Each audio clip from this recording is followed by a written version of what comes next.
The happiest place on earth, 1999. The year was 1999, a time when the world was on the cusp of a new millennium, and excitement buzzed through the air like static electricity. I was a teenager then, full of youthful exuberance and a love for all things fantastical. The pinnacle of my teenage dreams lay within the magical kingdom of Disneyland, a place I had visited countless times and thought I knew like the back of my hand. My family and I had decided to take a spontaneous trip to Disneyland during the summer of '99. It wasn't our first visit, but the prospect of experiencing the park on the brink of a new millennium added an extra layer of enchantment to the adventure. Little did I know, however, that this visit would etch itself into the recesses of my mind, a memory that would forever cast a shadow over the happiest place on earth. We arrived at the park early in the morning, the Southern California sun casting a warm glow over the iconic Sleeping Beauty castle. Excitement bubbled within me as I navigated the familiar pathways, the scent of churros and popcorn wafting through the air. The atmosphere was electric, as if the park itself could sense the anticipation of the new millennium. As we strolled through Fantasyland, I noticed something peculiar, a faint hum in the air, a low-frequency vibration that seemed to resonate from the very ground beneath us. It was subtle, almost imperceptible, but it sent shivers down my spine. I dismissed it as a product of my overactive imagination, a side effect of my eagerness to experience the magic of Disneyland. The day unfolded like a dream. We explored Adventureland, braved the exhilarating drops of Splash Mountain, and laughed ourselves silly in Toontown. The characters, as always, brought smiles to our faces, their larger-than-life personas enchanting visitors young and old. Yet, amidst the joy, I couldn't shake the feeling that something was amiss, an undercurrent of unease that lingered beneath the surface. As the day transitioned into night, the park underwent a breathtaking transformation. Thousands of twinkling lights illuminated the pathways, and the scent of cotton candy mingled with the cool evening breeze. The air was charged with a peculiar energy, a mixture of excitement and an unsettling stillness that seemed to defy the lively atmosphere. It was around 9:30 p.m. when we decided to embark on a final adventure, the classic Pirates of the Caribbean ride.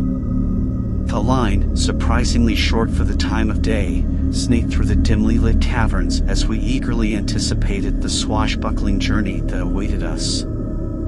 Little did we know that this innocuous decision would lead us down a path we could never have anticipated. As our boat glided through the eerily quiet waters, the animatronic pirates seemed to move with an unnatural fluidity. The air in the cavern felt thick, almost oppressive, and the sound of water lapping against the boat echoed with an unsettling hollowness. It was then that I noticed something that sent a chill down my spine, a faint whisper, almost imperceptible, that seemed to drift through the air. "Leave." I turned to my family, questioning if they had heard the disconcerting utterance. Their faces mirrored my confusion, and we exchanged uneasy glances. As the boat continued its journey, the whispers persisted, growing louder and more insistent. "Leave this place." The disembodied voice seemed to echo from the very walls of the cavern, as if the very essence of the ride itself was imploring us to depart. The once familiar scenes of pirate revelry took on a sinister tone, the shadows playing tricks on our eyes. I couldn't shake the feeling that we were no longer alone in that dimly lit cavern, that unseen eyes were watching our every move. As we exited the ride, the unease lingered. The whispers had ceased, but a palpable tension hung in the air. I glanced at my watch, surprised to find that it was only 10:15 p.m. Disneyland was known for its late-night celebrations, and the park was usually alive with activity well into the early morning hours. However, an eerie stillness had settled over the park, a stark contrast to the jubilant atmosphere we had experienced earlier in the day. We decided to visit the iconic Haunted Mansion, thinking that the macabre setting might offer a reprieve from the disconcerting events of the Pirates ride. As we entered the foreboding mansion, the familiar ghostly banter of the ghost host provided a momentary distraction. Yet, as we descended into the dimly lit stretch room, an unsettling realization dawned upon us: the ghostly apparitions were eerily silent. The usual haunting melody of grinning ghosts was replaced by a dissonant, off-key tune that grated against our senses. The ghostly figures that usually materialized in the mirrors seemed distorted, their faces twisted in expressions of anguish and despair. The air in the room felt thick, charged with a malevolent energy that seemed to seep into our very bones. The ride that followed was a nightmarish descent into a realm that defied the whimsical charm of Disneyland. The once friendly ghosts took on a malevolent aura, their hollow eyes locking onto ours with an intensity that sent shivers down our spines. The chilling silence was punctuated by occasional whispers that seemed to emanate from the ethereal realm. "Join us." The voice echoed in our minds, a siren's call that beckoned us to become one with the spectral inhabitants of the mansion. The ride seemed to stretch on for an eternity, each moment more surreal and disconcerting than the last. As we exited the haunted mansion, the clock in New Orleans Square struck midnight, signaling the arrival of the new millennium. The air, thick with an unspoken tension, felt charged with an otherworldly energy. The streets were eerily deserted, and the familiar sounds of revelry had been replaced by an unsettling stillness. We wandered through the park, our unease growing with every passing moment. The attractions that had once brought joy now seemed distorted and grotesque, their facades concealing an underlying malevolence. The air hummed with a dissonant melody that seemed to emanate from the very fabric of Disneyland itself. As we approached Tomorrowland, the usually vibrant area took on a surreal quality. The neon lights that adorned the buildings flickered in irregular patterns, casting distorted shadows on the ground. The hum of machinery seemed to pulse with an unnatural cadence, as if the very essence of Tomorrowland had become warped and twisted. We decided to seek refuge in the iconic Space Mountain, hoping that the thrilling ride would provide a distraction from the growing unease that permeated the park. The line, usually a hive of activity, was desolate, and an eerie silence hung in the air. As we boarded the roller coaster, the sense of foreboding intensified. The ride that followed was a nightmarish descent into a realm that defied the whimsical charm of Disneyland. The once friendly ghosts took on a malevolent aura, their hollow eyes locking onto ours with an intensity that sent shivers down our spines. The chilling silence was punctuated by occasional whispers that seemed to emanate from the ethereal realm. "Join us."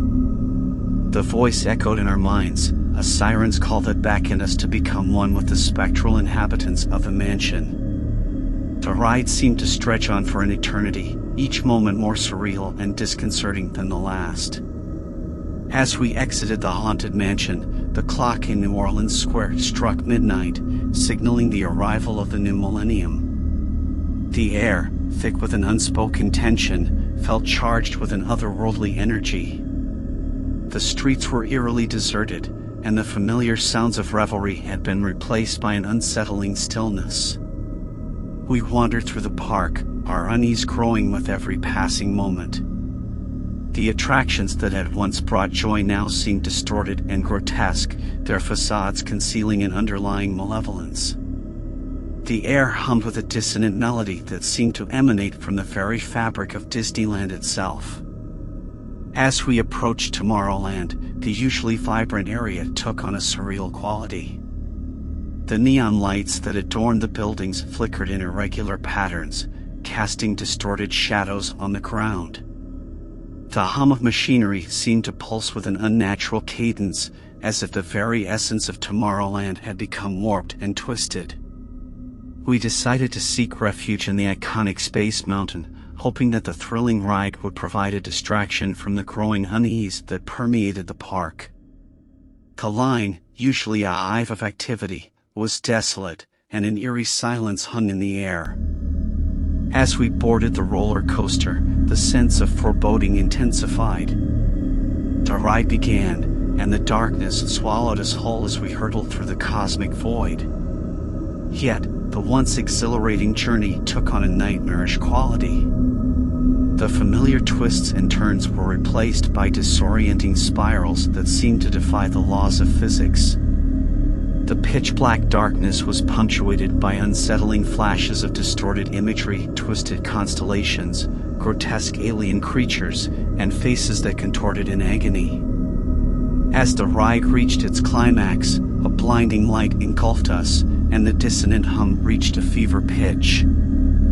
I closed my eyes, overwhelmed by a sense of dread, and when I opened them, we were no longer in the familiar darkness of Space Mountain. We stood in a surreal landscape, an otherworldly realm that defied description. The ground beneath us pulsed with an otherworldly energy, and distorted figures moved in the periphery of our vision. The air itself seemed to vibrate with an ominous presence. "Welcome to the other side." The voice echoed through the alien landscape, a disembodied whisper that sent shivers down our spines. We were no longer in Disneyland. We had crossed into a realm that existed on the fringes of reality, a place where the fantastical had merged with the nightmarish. As we stumbled through the surreal landscape, time seemed to lose all meaning.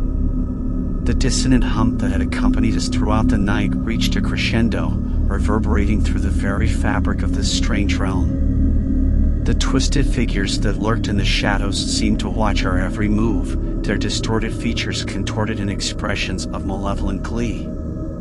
We encountered familiar landmarks, distorted versions of the castle, the Matterhorn, and the iconic spinning teacups. Yet, each manifestation seemed to defy the laws of nature, a grotesque parody of the beloved attractions that had once brought joy to millions. The disconcerting whispers persisted, urging us to embrace the surreal nightmare that had become our reality. The air became thick with an oppressive force, and the landscape shifted and twisted with an unnatural fluidity. As we navigated the nightmarish realm, a figure emerged from the shadows, a spectral presence that seemed to materialize from the very fabric of this distorted reality. It was the ghost host from the haunted mansion, his hollow eyes fixed upon us with an intensity that sent shivers down our spines. "Join us in eternal bliss," he whispered, his voice a dissonant melody that seemed to seep into our very souls. The realm around us began to fracture, the distorted landscape giving way to a blinding light. The dissonant hum reached a deafening crescendo, and I closed my eyes, bracing for the unknown. When I opened them again, I found myself standing at the entrance of Disneyland, the warm Southern California sun casting a golden glow over the familiar landscape. The air was filled with the sounds of laughter and joy, and the scent of churros and popcorn wafted through the air. I glanced at my watch, surprised to find that it was 9:30 p.m. It was as if the nightmarish journey had never occurred, as if we had never crossed into the other side. My family stood beside me, their faces reflecting the same confusion and disorientation that I felt. We stumbled through the park, the surreal events of the night haunting our every step. The attractions had returned to their whimsical charm, the familiar characters smiling down at us from billboards and posters. Yet, the sense of unease lingered, a shadow that clung to the edges of our consciousness. As we exited the park, the clock in New Orleans Square struck midnight, signaling the arrival of the new millennium. The air, thick with an unspoken tension, felt charged with an otherworldly energy. The streets were eerily deserted, and the familiar sounds of revelry had been replaced by an unsettling stillness. We wandered through the empty streets of Anaheim, the weight of the nightmarish journey pressing upon us. The neon lights of the city seemed to flicker in irregular patterns, casting distorted shadows on the pavement. The dissonant hum that had accompanied us throughout the night lingered in the air, a haunting melody that seemed to echo in the recesses of our minds. The events of that night remained etched in my memory, a surreal and nightmarish journey that defied explanation. Was it a glimpse into an alternate reality, a distorted realm that existed on the fringes of our perception? Or had we truly crossed into the other side, a nightmarish dimension that coexisted with the beloved magic of Disneyland? I have spent years trying to make sense of that fateful night, seeking answers in the recesses of my own mind. The dissonant hum, the whispers, and the surreal landscape continue to haunt my dreams, a lingering reminder of the thin veil that separates the fantastical from the nightmarish.